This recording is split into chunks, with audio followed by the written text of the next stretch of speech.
If history was a movie, what characters would have plot armor? Musical note, there lived a certain man in Russia long ago. Musical notes, he was big and strong, in his eyes a flaming glow. Julius Caesar. You know how crazy that son of a bitch was? He won the equivalent of the Medal of Honor by the time he was 20. He was in the military his entire adult life, first fighting the Spanish, then the Gauls. During a bunch of the battles he was in the thick of everything, giving orders and strengthening morale. He topped that one with the Civil War. By all accounts he should have lost at Pharsalus, but despite being outnumbered and starving, he still won. He finishes up the Civil War in Spain, and during one battle his troops don't want to fight, so he just grabs a shield and runs out into spear range of the enemy. It takes his men a few seconds to realize they actually have to defend their general. You wanna get real crazy with this? The previous dictator wanted to kill him, and was convinced not to,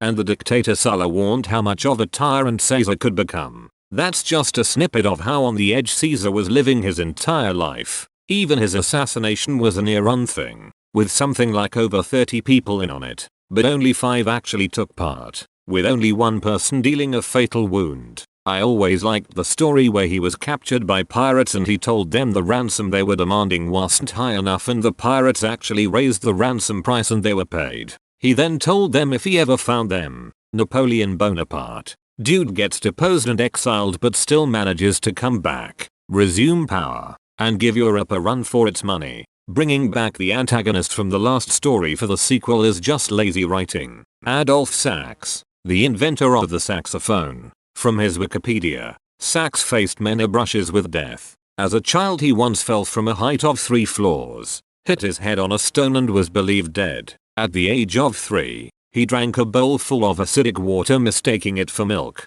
and later swallowed a pin. He received serious burns from a gunpowder explosion, and once fell onto a hot cast iron frying pan, burning his side. Several times he avoided accidental poisoning and asphyxiation from sleeping in a room where varnished furniture was drying. Another time young Sax was struck on the head by a cobblestone and fell into a river, almost dying. On top of that he battled lip cancer between 1853 and 1858 and beat it, finally dying in 1894. Came here to bring him up.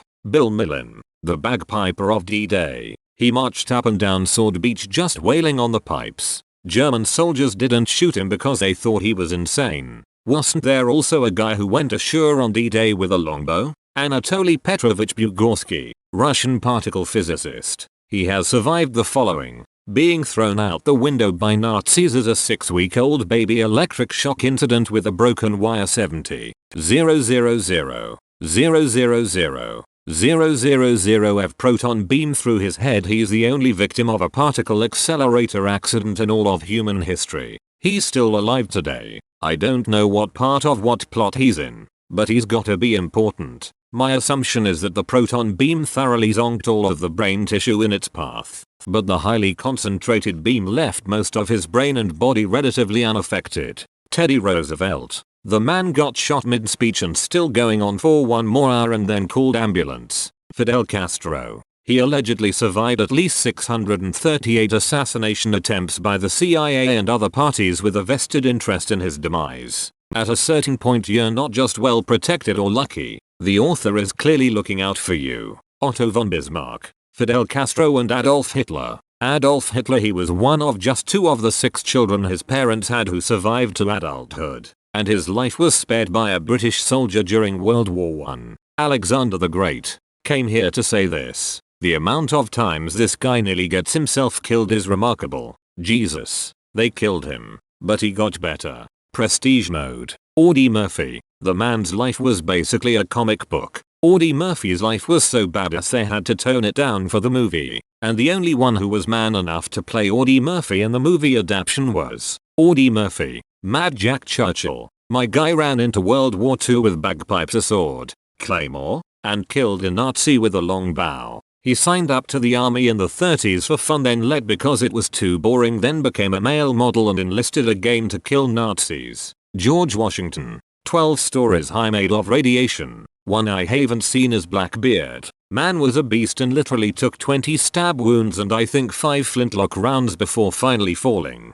He wasn't supposed to die there, I swear. Rasputin. Honestly, my grandpa. As a teenager he was on the train to the Eastern Front of World War II not once but twice, and someone with authority who knew him recognized him and sent him home. His family was the rough equivalent of well-to-do for his village, because they were rich enough to own a cow. Said village then becomes a battleground between the Soviets and Nazis. When he and his family ran, with most of the village, they wound up pursued by the Soviet army and were only about a day's march away. He moved to America and worked picking cotton and worked himself through an education. He enlisted for Korea and was training to be a tank operator before somebody realized that not only was he educated but was fluent in multiple languages and should work in translations. Being for the third time in his life pulled off of frontline duty. In America he worked at a government contractor and wound up decently wealthy through frugal living combined with some intelligent investments. He got lymphoma and was basically told he was gonna die. He didn't accept that answer.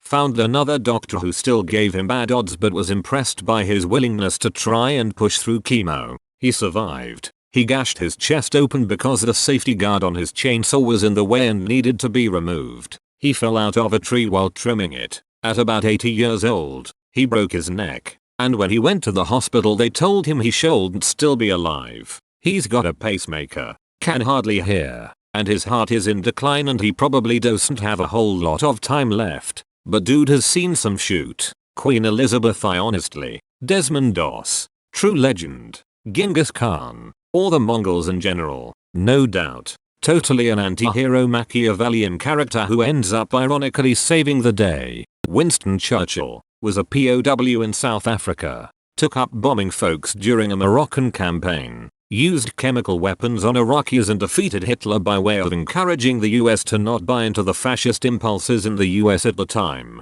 And of course helped navigate the first days of the Cold War with the Soviets. And did most of this while being a raging alcoholic. Caesar. At least until his final moments. That dude was constantly on the front lines. Even taking up a shield to fight alongside of his men during the Gallic Wars. And let's not get started at the amount of times he almost got killed, only to be saved by a bodyguard at the last moment. Such a shame that he didn't renew his plot armor warranty and immediately paid for it by getting stabbed 23 times. A single stab for each time he cheated death perhaps? Also be AIDS.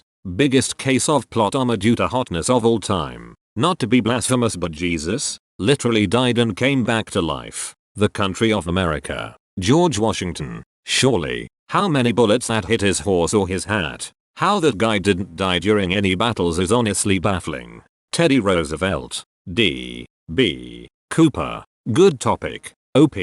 George Washington never got shot in the Revolutionary War despite being on the field with his troops. Mad Jack Churchill. The Queen of England of course. Augustus. Jesus. Wyatt Earp. Wyatt Earp. Hitler a priest saved him from drowning and he was spared by an enemy soldier. Me source. I haven't died yet. Hitler since he killed himself after the Holocaust. And if that important event was removed things would change drastically. Ivan the Terrible. Ernest Hemingway. Leo Major. None cause they're all dead. Theodore Roosevelt. George Washington certainly won't have to worry about getting killed in battle early in his career. Sadly, Cheeto Trump. Dude has lived absurdly unhealthily. Is an awful person by every metric. Should been locked up for all his illegal business dealings decades ago. And yet here he is somehow still a free man. Former president. And ruiner of everything without nary a consequence. If you think karma exists then you need to look at the Cheeto and really rethink it. If that important event was removed things would change.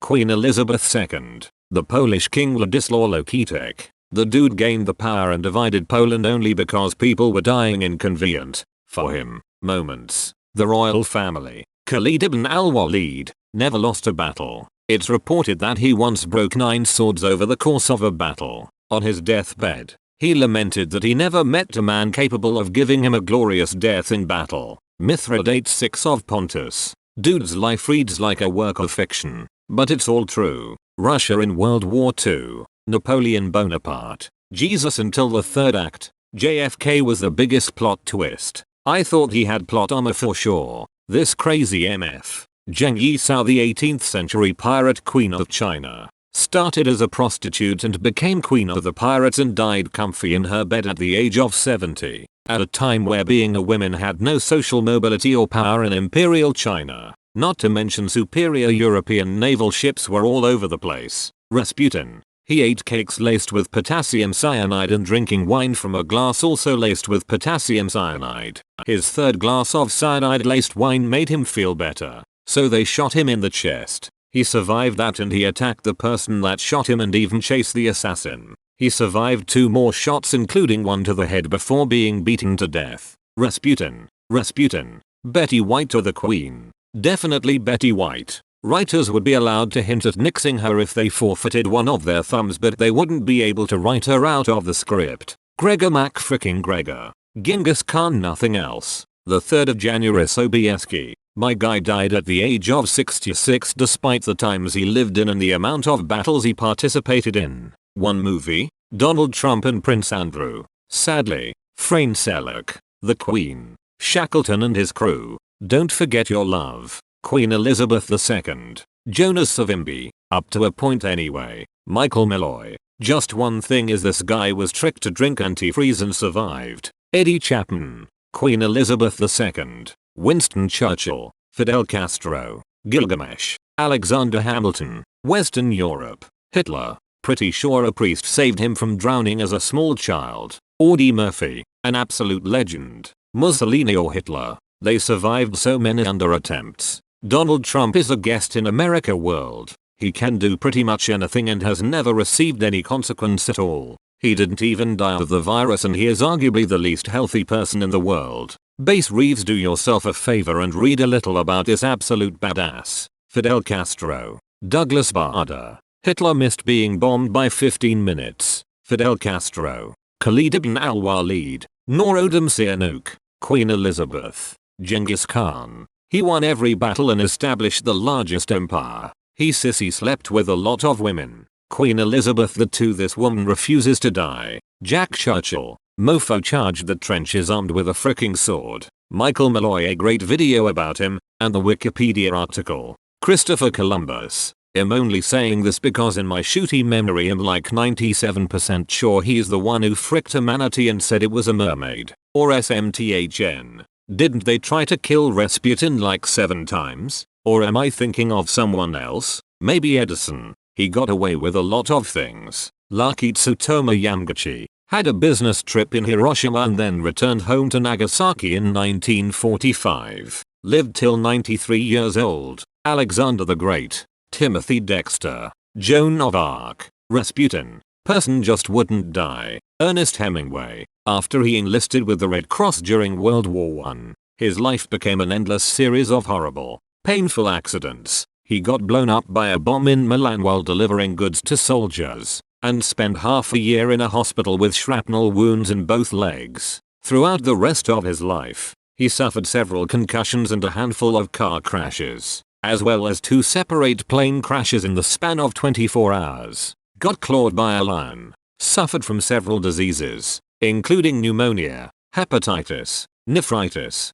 hemochromatosis, dysentery and hypertension, and once cut his head open when he pulled on a chain thinking he was flushing a toilet, but instead ripped a skylight from the ceiling and smashed it onto his face. In the end, the only thing that could kill Hemingway was Hemingway. Most important historical figures. Y'all ever heard about the madman named Ernest Miller Hemingway? Once again plagiarizing The Purple Puppet. Born in Chicago in 1899. Son of a physician and a musician. Reasonably uneventful childhood. Decided to study journalism. Enlisted with the Red Cross during World War I. Got blown up in Milan and spent 6 months in hospital with severe shrapnel wounds in both legs. Fell in love with a nurse. They decided to get married. He came home to prepare. She stayed there and ditched him for an Italian soldier, which initiated a lifelong pattern of him rejecting women before they had a chance to reject him. Got a job as a foreign correspondent. Fell in love with his roommate's sister. Married her and moved to Paris. They hung out with Gertrude Stein. They kicked it with Pablo Picasso. He started writing in earnest. No pun intended. Moved to Toronto. Had a kid. Moved back to Paris. Published a couple of books. Cheated on his wife. Got divorced. Married the other woman. converted to Catholicism, cut his head open after pulling on a cord thinking he was flushing a toilet and instead ripped a skylight from the roof and smashed it onto his face, moved to Kansas City, had another kid, his dad committed suicide, he shot a lot of bears for some reason, had a car accident, had another kid, went to Africa to kill some wild animals and got dysentery, karma, published another book, moved to Cuba, shot himself in the leg whilst aiming at a shark, cheated on his wife, got divorced, married the other woman, published For Whom the Bell Tolls, sold 500,000 copies in a couple of months and got nominated for a Pulitzer Prize, cheated on his wife, got divorced, married the other woman, became the self-appointed leader of a band of village militia outside of Paris and was subsequently brought up on charges for contravening the Geneva Convention, and got away with it like a frickin' champion, got pneumonia, moved back to Cuba and spent most of his spare time on his boat, tracking Nazi U-boats with a machine gun and a pile of hand grenades. I am not making this shoot up. Had a few more car accidents, 3 more concussions, got clawed while playing with a lion, got depressed, drank, got fat, published a couple more books, went back to Africa to shoot some more wild animals and barely survived 2 separate plane crashes in the space of 24 hours, winding up with a fractured skull, internal bleeding, cracked spine, ruptured liver, 1st-degree burns, and a paralyzed sphincter muscle. Karma, won a Nobel Prize, had a file opened on him by J. Edgar Hoover, left a bunch of shoot in a safe in Cuba, and moved to Idaho, paranoid that the feds were following him, which they were because he spent most of the 1940s working for the KGB. Again, not making this shoot up, suffered from hepatitis, nephritis, hypertension, hemochromatosis, anemia, and impotence. Karma, got committed, received way too much electroconvulsive therapy and came out all fricked up, started hinting at suicide, so immediately got recommitted, received another couple of months worth of electroconvulsive therapy, got released, put both barrels of his favorite 12-gauge shotgun into his mouth and blew his fricking head off.